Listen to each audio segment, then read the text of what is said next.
자, 자동차 컨텐츠로 밥 벌어 먹어야 되는 채널 카바바의 권혁재 PD입니다. 네, 트레일블레이저를 타고 오늘은 경기도 여주까지 와봤는데요.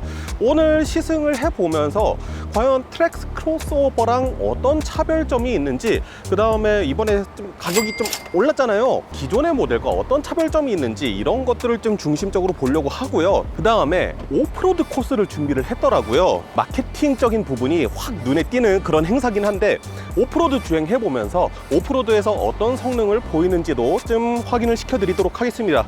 제가 오늘 시승할 차량은 액티브 트림이에요. 그래서 조금 더 오프로더적인 느낌이 나는 디자인을 가지고 있고, RS에 19인치 휠이 아닌 18인치 휠을 끼고 있는 그런 모델입니다. 가격이 제일 많이 과연 어떻게 변했는지 한번 여러분들께 보여드리도록 하겠습니다. 네, 지금부터 출발해 보도록 하시죠. 지난번에는 RS가 좀 외부에 세워져 있어서 RS의 인테리어에 대해서 얘기를 드렸는데, 그때 빨간색 포인트가 상당히 많이 늘었다라고 말씀을 드렸어요. 액티브 실내에 있어서 제가 자세하게 못 봤었거든요. 약간 샴페인 골드 색상이 내장재로 사용된 게 보이는데, 가운데 쪽도 블랙의 것이 들어갔었거든요, RS는. 근데 이쪽도 약간 녹색기도 있는 좀 그런 내장재가 들어갔어요. 그리고 도어 패널 쪽에 보면은 직물 소재가 들어갔어요. 마치 청바지 원단 같은 느낌이 드는, RS보다는 액티브 쪽의 소재라든가 색상이라든가 이런 것들이 더 마음에 드는 편이네요. 9인치의 계기판, 11인치의 센터 디스플레이 적용되면서 널찍널찍하고 시원시원한 그런 느낌이 있어요.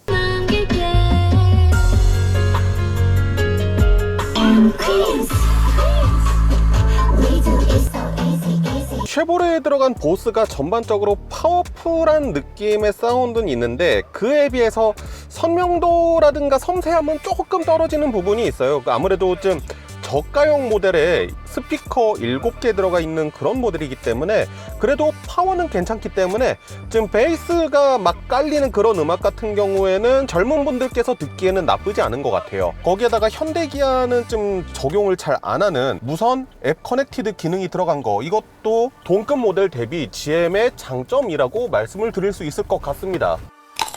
지금은 트레일블레이저의 4륜 구동 시스템, 스위치업을 AWD라고 쉐보레에서는 명명을 하는데, 기어 노브 앞쪽에 보면은 AWD 버튼이 있어요. 이 버튼 하나만 누르면은 4륜 구동으로 전환이 된다라는 거죠. 코스 자체는 막 그렇게 험하진 않아요. 왜냐면은 어쨌든 도시명 SUV라는 태생 자체가 그렇기 때문에 아주 험난한 험로 같은 거를 주행하는 데 있어서는 한계가 있을 수밖에 없어요. 그래서 시승 코스 자체는 제법 포멀한, 좀 난이도가 낮은 그런 곳으로 주행을 하고 있는데, 인스트럭터 분들도 말씀을 하세요. 이 전륜 구동으로 해도 사실 주파가 가능한 구간이긴 하지만 4륜 구동을 틀었을 때 슬립이 안 일어나고 안정적으로 구동이 배분되는 것, 그거를 한번 느껴보라, 이렇게 말씀을 하시더라고요. 그래도 나름 이런 산 같은 곳들을 꺾어가지고 드라이빙 코스를 열심히 만드는 모습은 보입니다. 이런 내리막길도 눈에 보이고 말이죠.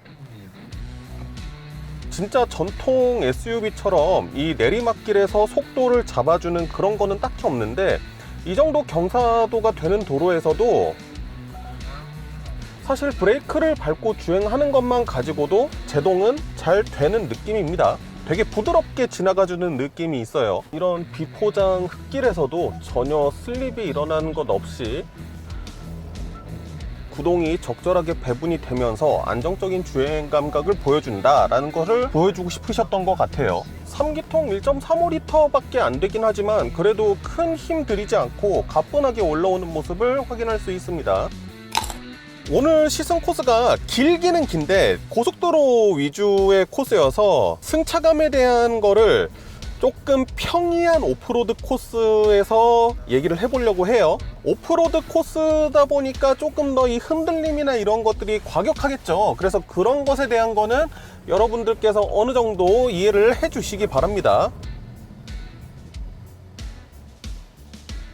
브레이킹 느낌 되게 좋은데요? 되게 소프트하게 싹 잡아주는 느낌이 있어요. 소프트하다고 해서 제동거리가 막 밀리거나 그러는 건 아닌데 브레이크의 느낌 상당히 좋습니다. 이렇게 일반적인 브레이킹 시에는 피칭이라든가 이런 게 느껴지지도 않고요. 자, 코스 초입은 자갈길이에요. 자갈길이긴 한데 오늘 행사도 했고 행사 준비도 하시면서 차들이 되게 자주 오가면서 좀 어느 정도 이렇게 압축이 되어 있기는 해요. 그래서 그런지는 모르겠지만 크게 비틀리거나 그런 느낌은 아니에요. 그리고 지금은 자갈이 좀 많이 없어진 다져진 흙길 이런 도로인데요. RS가 아닌 액티브에는 18인치 타이어가 들어가잖아요. 그 영향 때문인지는 모르겠지만 타이어 쪽에서 일단 승차감 쪽으로는 좀 어느 정도 잡아주는 듯한 느낌이 있고, 지금은 살짝 지른 흙길이에요. 살짝의 슬립은 있지만 그렇다고 아주 질퍽하지는 않은 그 정도의 좀 애매한 노면 환경이거든요. 그렇기 때문에 이 노면의 정보를 조금 더 무르게 전달해 주는 것 같은 느낌도 없지 않아 있긴 한데요. 전반적으로 저는 댐핑의 느낌을 부드럽게 잡은 것 같거든요. 쉐보레 차가 원래 하체가 되게 단단한 세팅을 좀 위주로 많이 구성을 하는데, 그 중에서 살짝은 다소 무른 느낌의 댐퍼를 쓰지 않았나 조심스럽게 추측을 해볼 수 있을 것 같아요. 트랙스 크로스오버 시승하면서도 말씀드렸지만은 트랙스 크로스오버의 승차감은 오히려 좀 단단한 기존의 쉐보레가 가지고 있는 듯한 그런 느낌이라고 생각을 했는데, 지금 이 차량은 오히려 트랙스 크로스오버보다 조금 부드럽게 느껴지는 그런 느낌이거든요. 다만 트랙스 크로스오버 대비 전고가 높잖아요. 아까 전에 트랙스 크로스오버랑 이 트레일블레이저랑 같이 나란히 서 있는 모습을 봤는데요. 확실히 높이 자체는 트레일블레이저가 한눈에 봐도 확연하게 높더라고요. 아무래도 좀 좌우의 높낮이도 다르고 계속 꿀렁꿀렁거리고 이런 도로에서는 무게 중심이라든가 이런 것 때문에 얘가 조금 더 크게 흔들리는 것 같다 라는 느낌은 있어요. 온전히 승차감적인 부분만 놓고 본다고 하면은 스포티한 느낌의 믿음직한 하체 감성 이런 거를 원하신다라고 하면은 트랙스 크로스오버 쪽이 조금 더 맞을 것 같고, 패밀리카로서의 사용을 어느 정도 염두에 두면서 조금 부드러웠으면 좋겠는데 라는 분이시라면은 트레일블레이저, 물론 트레일블레이저도 그렇다고 해서 하체가 진짜 막 물렁물렁하고 소프트하게 세팅이 된 건 아니에요. 어느 정도의 든든함을 기반으로 하고 거기에다가 조금은 무른 댐퍼의 느낌이라든가 타이어의 느낌 이런 것들을 넣었다라고 볼 수가 있는 거죠. 그래서 RS 모델을 안 타보긴 했지만 승차감의 셋업을 원하신다면은 굳이 RS를 선택할 이유가 있을까? 굳이 19인치까지 갈 필요가 있나? 라는 생각이 있어서 트레일블레이저를 선택을 한다고 하면은 18인치 사양을 선택하지 않을까 싶네요.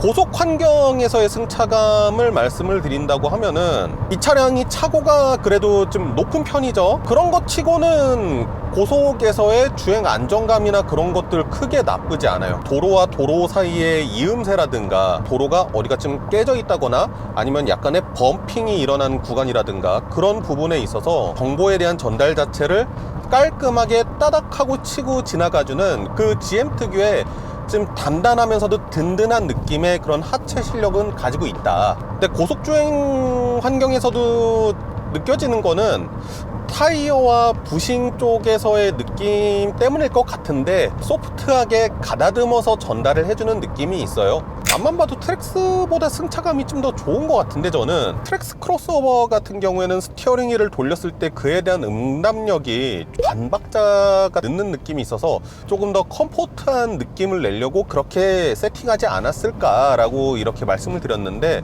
이 차량은 스티어링 휠을 조향하는 것에 대한 응답성 자체가 지금 고속도로에서 막 크게 왔다 갔다는 못하고요. 확실히 조금 더 빠른 느낌이 있어요. 이렇게 연달아서 틀었을 때 계속 왔다 갔다 왔다 갔다 왔다 갔다 하면서 롤이 증폭이 되는데, 롤이 그렇게 크지도 않는 거를 보면은 하체 세팅은 확실히 그 쉐보레답게 세팅한 그런 느낌이 나요. 아까 전에 제가 브레이킹이 되게 좋다고 말씀을 드렸던 게 피칭도 크게 없고 롤링도 크게 없고, 그래서 이 하체 듬직함 때문에 쉐보레를 타시는 분들, 옛날에 제가 쉐보레 차를 선택했던 것처럼 그런 분들은 걱정하실 거 없다. 거기에다가 승차감까지 좀 더 더해서 얹었다.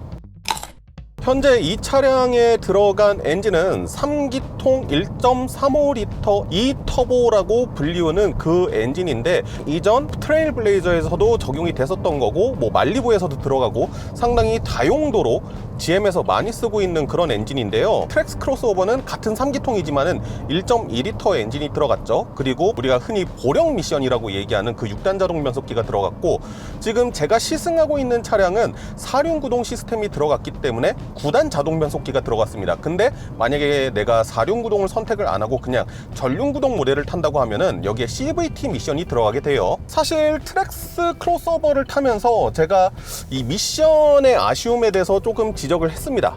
최근 차량에서 6단 자동 변속기를 적용한다라는 것 자체가 좀 아쉬운 부분이 있다. 단수가 너무 적기 때문에 회전수를 너무 높게 끌어다 쓰는 느낌이 있다, 이런 말씀을 드렸어요. 근데 아무래도 9단 자동 변속기가 들어갔기 때문에 그에 비해서는 회전수를 좀 짧게 쓰지 않을까라는 생각을 좀 하게 됩니다. 최고 출력은 156마력이고요. 이게 5600rpm 정도에서 나오고, 그 다음에 최대 토크가 25kg 포스미터가 조금 안 돼요. 24.1인가 그런데 이게 1600rpm부터 4000rpm까지 터보기 때문에 조금 최대 토크의 구간 자체도 좀 넓은 편이고요. 전반적인 최대 출력과 최대 토크만 놓고 보면은 사실 내연기관의 2.0L보다 조금 더 높은 수준이라고 말씀을 드릴 수 있을 것 같습니다. 오프로드 할 때는 4륜 구동 AWD를 놓고 주행을 했지만 지금 온로드니까 FWD 전륜 구동 위주로 주행을 해보도록 할게요. 3기통에 대해서 궁금하신 분들이 많을 거예요. 엔진의 진동이라든가 소음이라든가 이런 것들이 조금 들어올 수밖에 없어요. 제가 트랙스 크로스오버 때도 3기통이기 때문에 어쩔 수 없이 그러한 것들이 있는데, 트랙스 크로스오버는 그것들을 상당히 잘 틀어 막았다라고 말씀을 드렸습니다. 트레일블레이저 같은 경우에는 아이들링 상태에서 드라이브에다가 놓고 있을 때 3기통이라는 느낌은 못 받겠거든요. 아까 전에 냉간시 때 있잖아요. 냉간시 때에는 브레이크 페달을 통해서 살짝 올라오는 3기통 특유의 진동이 있었는데, 주행을 어느 정도 하고 보니까 신호대기 상태라든가 이런 때에도 브레이크를 통해서 진동이 올라온다거나 그런 느낌은 크게 없습니다.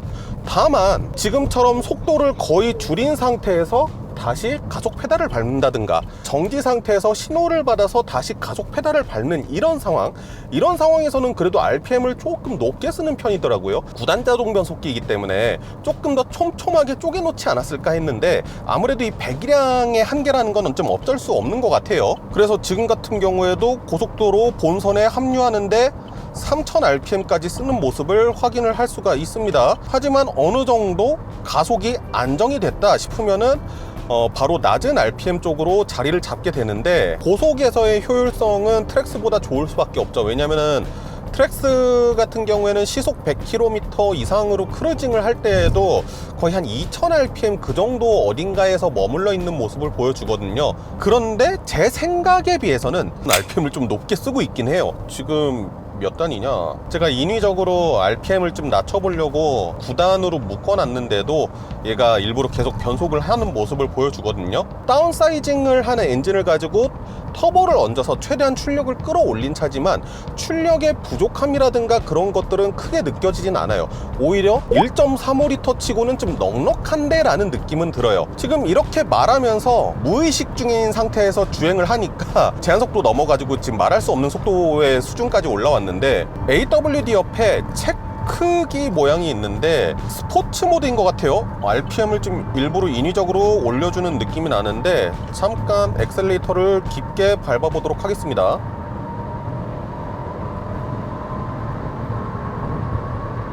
폭발적으로 치고 나가거나 그러진 않습니다. 그냥 일상생활에서 어느 정도 그냥 여유있게 유유자적하게 타고 다닐 정도의 파워트레인이지 자극적으로 쥐어짜고 막 그럴 정도의 출력까지는 안 나와준다. 트랙스 크로스오버 때도 저단 부분에서 상당히 그 쫀득쫀득한 느낌이 있다고 말씀드렸는데, 얘도 그 쫀득쫀득한 느낌이 되게 잘 살아있어요. 운전자가 원하는 만큼 폭발적인 가속을 보여주진 않지만 쭉 빨아당기듯이 가속이 되는 그런 느낌은 있어요. 그래가지고 내가 생각했던 것보다 훨씬 높은 속도로 주행하고 있을 때도 많고요. 그래서 내가 진짜 미친듯이 쏘고 다니고 그러는 사람이 아니다 라고 하면은 이 배기량이 가지고 있는 한계에 대해서는 생각보다 크게 못 알아차리실 수도 있습니다. 다만 이 3기통 특유의 그 엔진 소리 있잖아요. 완전히 잡기에는 조금 한계가 있었던 것 같아요.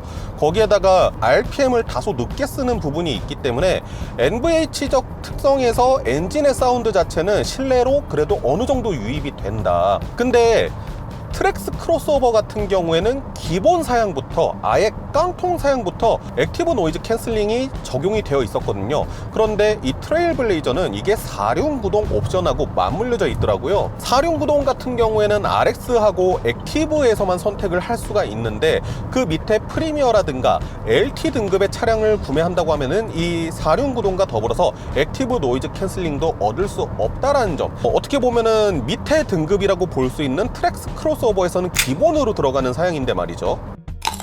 ADAS를 잠깐 작동을 시켜보도록 할게요. 어댑티브 크루즈 컨트롤 현재 작동시켰고요. 전방 차량에 맞춰서 가속 감속하는 상황은 제가 GM차를 타면서 항상 말씀을 드리지만은 상당히 부드럽게 진행해주는 역할을 합니다. GM차니까 차선 중앙 유지 장치는 안 될 겁니다. 차선 이탈 방지 보조만 있을 거예요. 왼쪽 차선에 부딪히니까 네, 슬쩍 틀어주네요. 슈퍼크루즈를 해결을 해야 될 텐데 이게 이 ADAS적인 부분이 앞으로 좀 차량들에 있어가지고 많이 중요한 요소가 되어가고 있기 때문에 이거를 해소를 해야 될 텐데 조금 아쉬운 느낌은 있어요, 이 부분은. 네, 이렇게 부분 변경이 진행이 된 더 뉴 트레일블레이저를 시승을 마쳐봤습니다.